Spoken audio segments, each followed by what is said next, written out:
Hi friends, எல்லோரும் எப்படி இருக்கீங்க? நல்லா இருப்பீங்க. பேசும் கிரகங்களிலிருந்து உங்கள் நித்யா ராஜேந்திரன். இப்போது குரு வல்லத்தன்மையோடு இருக்கிற ஜாதகர்கள் பேங்க்கில் கேஷியராக இருக்காங்க அப்படின்னு வச்சுக்கோங்களேன். கடன் வேலை செய்வாங்க, ஸ்பீடு இருக்கும். அந்த எந்த ஒரு பணத்தையும் ரொம்ப தயங்கி செய்யாமல் நல்ல ஸ்பீடாக செய்வாங்க. அவங்க சீட்டில் இருந்தாங்க அப்படின்னா இந்த கூட்டமே சேராது கவுண்டர் முன்னாடி. அந்த மாதிரி ஸ்பீடாக அவங்களால ஒர்க் பண்ண முடியுங்க. இதுவே கொஞ்சம் வேறு கிரகங்களுடைய இது இருக்கவங்களா இருந்தாங்கன்னா அவங்க கொஞ்சம் தயங்கி ஒரு தடவைக்கு 2 தடவை செக் பண்ணிவிட்டு அந்த மாதிரி செய்வாங்க. அப்போது உங்களுக்கு அந்த கவுண்டர் முன்னாடி கூட்டங்க நிற்கும். அதே மாதிரி இப்போ பேங்க்கில் இந்த கேஷியர்ஸ் மாறிட்டே இருக்கப்போ மந்த்லி ஒன்ஸு வீக்லி ஒன்ஸ் எல்லாம் கேஷியர்ஸ் மாற்றுறப்போ பார்த்தீங்கன்னா நீங்கள் அவங்க யார் இந்த குருவுடைய வல்லத்தன்மையோடு இருக்கிற ஜாதகராக இருந்தாங்க அப்படின்னா அவங்கள திரும்பவும் கொண்டு வந்து போட்டுக்கிட்டே இருப்பாங்க. ஏன்னா அவங்க இருக்கிறப்போ எந்த பிரச்சனையும் கேஷில் வரவே வராதுங்க. அதனால் அந்த மாதிரி போட்டுருவாங்க. இந்த தந்திரக்காரர்கள் எப்படி இருப்பாங்கங்க அப்படின்னு கேட்டிங்கன்னா, குரு தந்திரத்தன்மையோடு இருக்கிற ஜாதகர்கள் எப்படி இருப்பாங்க அப்படின்னு பார்த்தீங்கன்னா, அவங்களும் இந்த வல்லத்தன்மை இருக்கிற மாதிரியே தான் பணத்தை அழகாக கையாள்வாங்கங்க. இவங்க கூட பர்ஃபெக்டாக செய்வாங்க. வல்லத்தன்மை இருக்கிறவங்க பர்ஃபெக்டாக இப்படி தான் அப்படின்னா இப்படி தான் அப்படின்னு செய்வாங்க. அதாவது இன்றைக்கி இந்த வேலைகளெல்லாம் பணத்தை வச்சு இதுக்கெல்லாம் கொடுக்கணும், இப்படியெல்லாம் பண்ணணும் அப்படின்னு சொல்லி பிளான் பண்ணியிருந்தாங்கன்னா அதுக்கெல்லாம் கரெக்டாக கொடுத்துட்டு நீட்டாக கணக்கு எழுதி முடிச்சிருவாங்க. ஆனால் இந்த தந்திரத்தன்மை இருக்கவங்க திடீர்னு ஓனர் கேட்குறாரு, நீ அந்த 4 செக்கையும் அனுப்ப வேண்டாம், எனக்கு கொஞ்சம் அவசரமாக பணம் வேணும், அதனால் எனக்கு கொடுத்துரு, அந்த செக்ஸை நாளைக்கு இஷ்யூ பண்ணு அப்படின்னு சொன்னார்னா ஓகே அப்படி சொல்லிட்டு அதையெல்லாம் கரெக்டாக எடுத்து வச்சுட்டு அவங்க செக்கு கேட்குறக்கு நிற்பாங்க இல்லையா, அவங்கக்கிட்ட கூட அழகாக அதை மாற்றி சொல்லிடுவாங்க. ஓனர் வெளியே போயிட்டாரு, சைன் பண்ணாமல் போயிட்டாரு, நீங்கள் நாளைக்கு வாங்க கொடுக்குறேன் அப்படின்னு சொல்லி அந்த நிதி பிரச்சனைகளை அழகாக சமாளிப்பாங்கங்க. அதுதான் இந்த தந்திரத்தன்மையோட குரு இருக்கிற ஜாதகர்கள் அந்த இடத்துல இருந்தாங்க அப்படின்னா அந்த கம்பெனிக்கு எந்த பிரச்சனையும் வராது. அவங்களே அழகாக இது இப்படி அது எடுக்க முடியல, இன்றைக்கி பணம் கொடுக்க முடியாத நிலைமை அப்படின்னு அவங்களே சாஃப்டாக அழகாக சமாளிச்சிருவாங்க. இந்த பிரச்சனையெல்லாம் ஓனருக்கெல்லாம் போகவே போகாது. அவங்க ரிலாக்ஸாக வேறு வேலைகளை பார்க்கலாம். இவங்களே அந்த இடத்துல உட்காந்து அதை விஷயங்களை அழகாக சமாளிச்சிருவாங்க. இதுவே கெட்டத்தன்மையோட குரு இருக்கிற ஜாதகங்கள் அப்படின்னு வச்சுக்கோங்களேன், இவங்களுக்கு தான் ஏகப்பட்ட பிரச்சனைகள் வருங்க. முதல்ல இந்த குரு கெட்டத்தன்மையோடு இருக்கிற ஜாதகர்கள் திருட மாட்டாங்க. பணத்தை நீங்கள் எவ்வளோ பணம் அவங்கக்கிட்ட கொடுத்தாலும் திருட மாட்டாங்க. ஆனால் பணத்தை தொலைச்சிருவாங்க, கணக்கை தப்பாக எழுதிடுவாங்க, கொடுத்ததை மறந்துடுவாங்க, இல்லை கொடுத்ததை கேட்டு வாங்கி பத்திரப்படுத்துகிற அளவுக்கு தெம்பு இருக்காது அவங்கக்கிட்ட. அந்த மாதிரி பணத்தை சரியாக கையாள தெரியாது. இந்த இடத்துல குரு கெட்டு போச்சு அவங்க திருடிடுவாங்க அப்படின்னு நினைக்கிறது இல்லை. குரு கெட்ட ஜாதகங்களுக்கு பணத்தை கையாள தெரியாது, அதை பத்திரப்படுத்த தெரியாது. இப்போது ஒரு 10 கட்டு எடுத்துகிட்டு போகிறாங்கன்னா ஒரு கட்டை எங்கேயோ மிஸ் பண்ணிட்டு போயிடுவாங்க. அப்புறம் அதை தேடிக்கிட்டு திரும்பி அப்புறம் ஆஃபீஸ் முழுக்க தேடுறது, அப்புறம் எங்கேயாவது கிடைச்சா உண்டு. அப்படி கிடைக்காம போச்சுன்னா அவங்க அழுகையை பார்த்து ஓனரே விட்டுருவார். சரி நீ எங்கேயோ தொலைச்சிட்டு அது எப்படியும் கிடைச்சிரும், இல்லை யாராவது எடுத்திருப்பாங்க, சரி தொலை இது விடு அப்படின்னு சொல்லி அந்த மாதிரி அவங்கள புரிஞ்சுக்கிட்டு அவங்கள விட்டுருவாங்க. அந்த மாதிரி தான் நடக்குமோ தவிர இவங்களுக்கு சரியாக அப்புறம் அந்த இதே எனக்கு வேண்டாங்கன்னு சொல்லிடுவாங்க.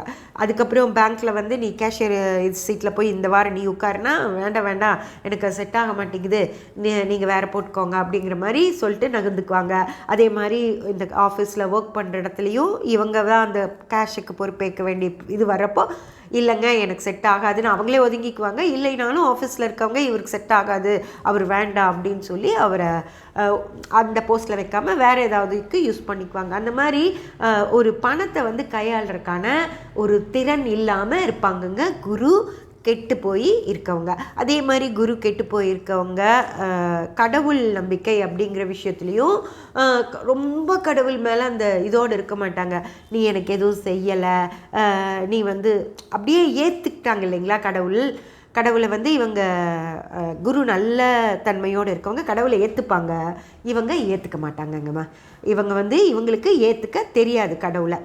இந்த குரு கெட்ட நிலைமையில் இருக்கிற ஜாதகர்கள் தான் இந்த சிட்டு கட்டி ஏமாறுறது, அப்புறம் இந்த ஃபண்ட்ஸில் எல்லாம் முதலீடு பண்ணி அவன் ஒரு ஃபண்டு முடிகிற நேரத்தில் அவங்க கிளம்பி போயிடுவாங்க. அப்புறம் இந்த தீபாவளி ஃபண்டு அந்த மாதிரி எல்லாம் கட்டுறதுலேயும் இவங்களுக்கு வந்து சேராது. அந்த மாதிரி குரு கெட்டு இருந்தால் எந்தெந்த வழிகளையெல்லாம் இவங்களுக்கு பணம் கிடைக்கணுமோ அதையெல்லாம் தடை பண்ணிடுவார். அதே போல் சொத்துக்கள் அப்படிதாங்க. இவங்களுக்கு எல்லாருக்கும் கிடைக்கும். இவங்க குரு நல்ல இதில் இல்லை அப்படின்னா இவங்களோட சொந்த சொத்துக்களே இவங்களுக்கு கிடைக்காம போயிடும். அதாவது எனக்கு தெரிஞ்சு ஒரு வீட்டில் அவங்க வீட்டில் 2 பொண்ணுங்க 4 பசங்கங்க.